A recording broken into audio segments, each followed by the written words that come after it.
What's up, everyone? GSmith624 here, finally back with another episode of fictional characters in D&D. Today's character might be a little big for you all to handle. It's the only one and only Big the Cat. So let's hunt down our pet frog and hop right into it, shall we?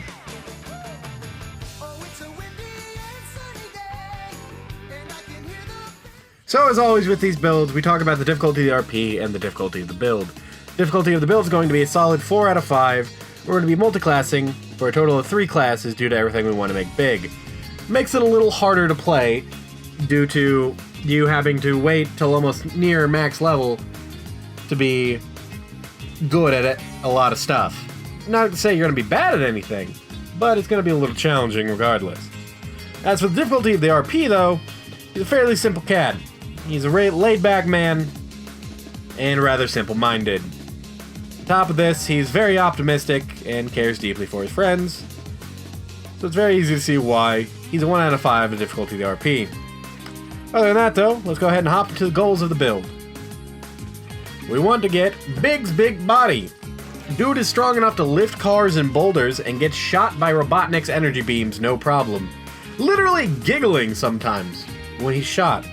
They say Big can take most hits out of the Sonic cast. And on top of this, he's also a fishing king. Big's really good at fishing. So he also uses his fishing rod a lot in combat. And then, the last thing we want out of this build is Big's poison selection. Yes, you heard that right. Did you know Big has poison powers? And is resistant to most poisons due to Froggy? I didn't either going into this build. Starting off with this build, we start with our stats. As always, I'll use the point buy system. Roll for stats if you want, and just use this as a base template. Strength will be at 15. As I already stated, this cat is strong enough to chuck cars and boulders without breaking a sweat. Safe to say the dude is ripped. Top of this, we want Constitution at 15. It is important because Big can hold his breath for a long time and swim in sub-zero waters with no problem. Charisma's at 13. Big is a lovable idiot. Usually he is able to calm down Amy's fierce temper with his kind words though. So, safe to say he's at least a little charismatic. After that will be Dex. Big isn't exactly the fastest of the Sonic cast, but he's still able to keep up with the likes of Amy Rose and other Sonic characters when they're running at full speeds sometimes. Not all the time, but sometimes. That, and he's able to rail grind, so he's surprisingly nimble. And then our 2 dump stats. Intelligence is going to be an 8. Hard to say Big is not the brightest bulb in the box. He's a lovable guy, sure, but he's not quick-witted in the brain. And then last but not least, Wisdom will be at 8. Similar to Intelligence, Big isn't that wise. His thought process is simple. Not that there's anything wrong with that.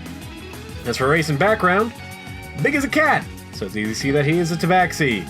You could go Simic Hybrid as an alternate to get some cool features, but Simic Hybrid fits him better. Or, excuse me, Tabaxi fits him better. Going Tabaxi also gives us quite a few good features as well, such as we gain a +2 to our Dex and a +1 to our Charisma, raising both of those to 14 so we can have some good speed and a fair amount of Charisma. We also get some Darkvision, it's never anything to sneeze at. We also gain Cat Claws, which gives us an alternate option if we ever find ourselves disarmed. Give us a D4 plus our Strength mod as a melee weapon as for our unarmed strikes instead of just a 1 plus your Strength mod. And on top of this, it also gives us a climbing speed of 20 feet. Then we also have Cat's Talent, which gives us proficiency in perception and stealth. I mean, both of those fit Big. Dude is surprisingly stealthy for how large Big is. And his wisdom is related to perception, so dude was able to smell Froggy from across the city in order to find him. As for background, we'll take the Fisher background from Saltmarsh, giving us history and survival, as well as giving us the background feature, Harvest the Water, which gives us, we gain advantage on ability checks using fishing tackle. Additionally, we can make money fishing fairly easily, and can catch enough fish to feed 10 people a day if we have access to a large body of water, such as a lake or ocean. Big as a master fisher, literally able to fish up Eggman's robotic fish and sharks. Safe to say the dude can regularly be a regular day fisherman, which makes the starting class a little easier to decide. We'll get into that next. Time to start with our starting class. Big is strong and sturdy enough to bounce blows off his bare fur, and as I stated earlier, even giggles sometimes while doing it. Makes it pretty obvious we're going to start Barbarian. We get 2 skills from Barbarian, and this is another reason we start this class. We'll take Animal Handling and Nature. We could take Athletics if we want, but we want to be able to rough it out in the forest as best as possible, since that's kind of where Big lives. In addition to this, we will get something later in the build that makes it okay that we didn't have proficiency in Athletics. Then, on top of this, we also do gain Rage, which lets us gain resistance to bludgeoning, piercing, and slashing damage for 1 minute, additional damage while raging, and having advantage on strength checks while raging. We won't be using this very often, but when push comes to shove, we do have a little extra bulk from this when needed. Speaking of extra bulk, though, Unarmored Defense lets us use Big's bulk as a shield. While not wearing any armor, your armor class is 10, plus Dexterity and Constitution. This is a staple of the build due to the fact that most amount of clothes Big wears is his belt and his shoes. Kinda like Puss in Boots. In addition to this, we gain 2 weapons from starting Barbarian, which will be Whip and Quarterstaff. This represents our fishing rod and the umbrella that are Big's go-to weapons. On top of this, due to D&D's rules, a whip can actually be used as a fishing rod, so have fun with that too.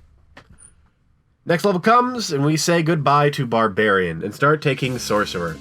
Level 1 Sorcerer gains an Origin, along with some magic. The Origin we'll take is Draconic Bloodline, specifically Green Dragon, due to being the only poison-based dragon. Big has some poison resistance, and without going Druid or Monk, this is our best bet to getting this ability. Draconic Resilience will also help Big stay in the fight a little longer. Your hit point maximum increases by 1, and increases by 1 again whenever you gain levels in this class. Remember, this is only when you gain Sorcerer levels that you get this effect, but it gives you just a little more health to stay in the fight while we're still taking squishy Sorcerer levels. On top of this, Draconic Resilience also has another effect that, when unarmored, your defense is 13 plus Dex. However, this does not stack with unarmored defense.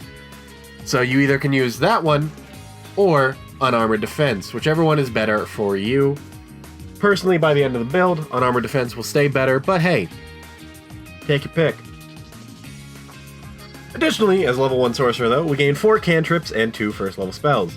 Acid Splash gives us a little bit of range options to hit farther than where the whip can go. Blade Ward gives us another option than Raging to gain resistance to bludgeoning, piercing, and slashing, and still lets us cast spells, unlike Rage. Granted, Blade Ward only lasts 1 turn, so just remember that. Create Bonfire can be used as an offensive spell, but it also gives us options to start fire to cook all the fish we're going to be catching. The last cantrip we gain is Poison Spray. We don't have Froggy yet, but he lets Big summon poison clouds and shoot poison, so it fits. Our 2 spells we learn lean into the Sonic characters being able to jump and fall with no problem, seeing as there's no fall damage, and all Sonic characters can jump higher than the moon half the time. Featherfall lets us fall without taking any fall damage, and Jump lets us triple our jump height until the spell ends. Both of these spells have the benefit of once we cast them, we can rage and keep them due to them both being non-concentration spells. Level up again, 2nd level Sorcerer gains Flaunt of Magic, which is just a well of Sorcerer points, which let you do some cool stuff a little later in the levels. Additionally, pick up the Earth Tremor spell. This allows us to belly flop the ground as Big and make our enemies fall over and take damage at the same time.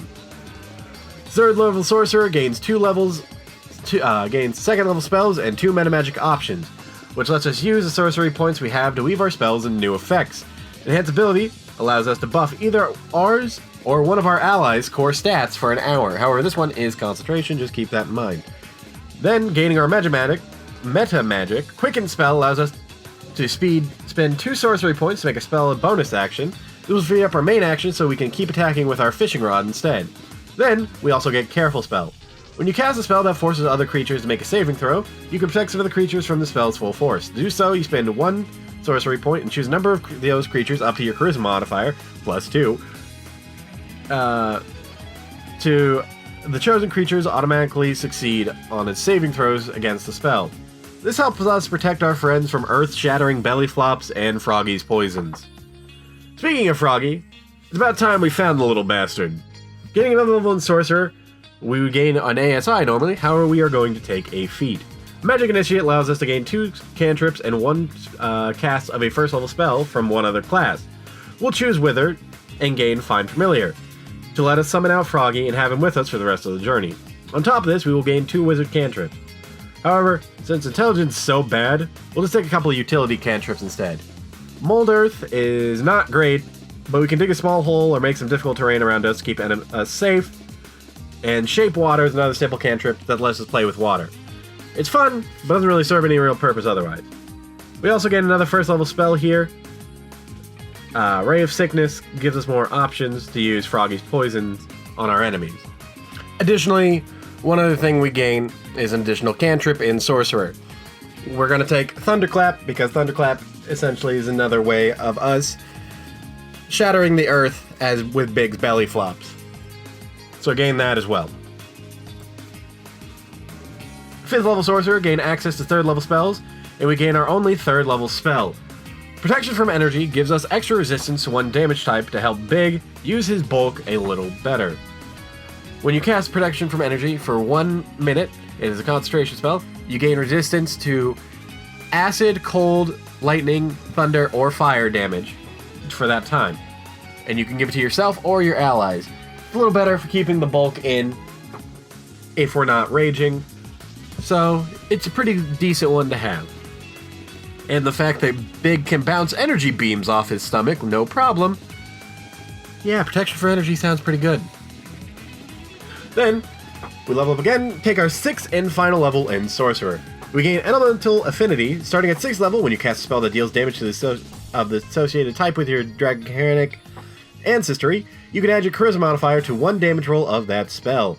At the same time, you can spend 1 sorcery point to gain resistance to that damage type for 1 hour. This finally gives us our poison resistance that Big is granted. But just remember, you will have to spend a single sorcery point to get it. It's not concentration, and it lasts for an hour, so you can do it and then rage. And then, on top of that, we get to add our Charisma modifier to our poison spells, making them a little better. Lastly, we gain 1 last spell, which is Spider Climb. It gives us a better climbing speed, so we can climb almost as well as Knuckles. Then, guess what? Time to multi-class again, like I said earlier. We're going to take our first level in Fighter. This will give us a fighting style, and we're going to use the UA fighting style, Mariner. Seeing as Big can swim better than the rest of the cast, gaining a swim and climbing speed equal to our movement speed, as long as we're not using a shield or heavy armor, it works fairly well. Also, Mariner will raise our AC by 1 if we're not using a shield or heavy armor. Well, we're unarmored, so that works. On top of this, we also gain Second Wind, gives us a little additional D10. Plus our fighter level, we can do once every short or long rest to heal ourselves, allowing us to stay in the fight a little longer. 2nd level fighter gives us Action Surge, letting us gain additional action once every short or long rest. So we could get an extra spell in there, extra cantrip cast, or later down the line, get some extra attacks in there. A lot of extra attacks. 3rd level fighter gives an archetype. Champion is the one we're going to give us, because it gives us extra powerful hits by raising our crit chance. On top of this, Big is a simple man. He's not out here doing maneuvers or anything. He's hit stuff good, hit stuff far. Champion is the way to go with that one. 4th level fighter gives us a simple ASI, raising our strength and constitution by 1 to give our fishing rod a little more damage, give us a little more health, and raise our armor class by 1. Level 5, we gain extra attack, allowing us to hit enemies twice a turn with our fishing rod. Level 6, gain another ASI to make Big's dexterity just a little better, to make us harder to hit. 7th level fighter gives us a remarkable athlete. You can add half your proficiency bonus, rounded up, to any strength, dexterity, or constitution check you make that doesn't already use your proficiency bonus, making Big better at all his physical abilities that we ignored earlier, so that way we can have our outdoor abilities, such as survival, nature, all of that good stuff. That's why I said don't worry about taking athletics earlier. In addition, when you make a running long jump, the distance you can cover increases by the number of feet equal to your strength modifier. 8th level fighter gives us another ASI. We'll put this one into our strength and to make it 18. This gives us a tip of the iceberg melee damage with the whip because we're not going to be raising it anymore. 9th level fighter gives us Indomitable, allowing us to use reroll, a saving throw that we have failed. If you do so, you must use the new roll and you can't use this feature again until you finish the long rest. It gives us 1 free recovery every long rest, so don't waste it. It helps us protect ourselves from getting hit by mind control, which works with Big, because Big was literally too simple in the lore. When his friends were getting mind controlled, his brain was too simple thought process to be mind controlled. Level 10 gives us another fighting style, and we'll take the dueling fighting style. When you are wielding a melee weapon in one hand and no other weapons, you gain a +2 bonus to damage rolls with that weapon, meaning our whip will hit even harder now. That's always good. It's never bad to have our whip do more damage, because the whip ultimately is only a D4. Granted, it does have reach, so having a little extra damage on top of that, not bad. 11th level gives Big an additional attack, allowing us to attack 3 times a turn, and if we use our meta magic as well, we can attack 3 times a turn, throw in our poison from Froggy, and potentially action surge to have another 3 attacks. We can have 6 attacks a turn. It's pretty gross. Level 12 fighter gives us our final ASI, which we put directly into Constitution to boost our AC and health one last time. Finally, the capstone of this build will be 13th level fighter, getting us one last use of Indomitable. Now let's talk about the pros and cons of the build. Pros of this build is that you have versatility in your cantrips and a select couple of spells, and have the bulk to back it up. You're not as squishy as most casters, but you also are only a 3rd caster technically. But yeah, you have the bulk to back it up, and your physical skills are all well covered. And your fishing rod gives you good combat options and decent damage. Also, your meta magic could let you throw out a spell and 6 attacks in one turn if you want to spin the resources. Now, the cons of this build. Our mental stats aren't that good, meaning one decent caster and Big's whip is hitting his allies instead if we've already used our 2 Indomitables. On top of this, since we aren't using unarmored defense without any magical items, we're only going to be sitting at 18 AC. It's not low like a caster's would be, but it's certainly not the best if we're going to be a frontline character. Granted, you may have magical items like a ring of protection or whatever to boost you at this point. I don't know. On top of this, we have a very small amount of resources for meta magic. We only got 6 sorcery points a day. And while you can give up spell slots to make more sorcery points, which you might be doing honestly, just having 6 is a little bit of a downside. That being said though, this was the build, and I have been your host, GSmith624. Just want to apologize for the delay of this video. It's been stuck in my brain since back in April because of how weird it was to make, and it's also the first build that we got a level 20 on. Hopefully it won't be the last. That being said though, hope you enjoyed this, and I hope to see you all next time. Peace!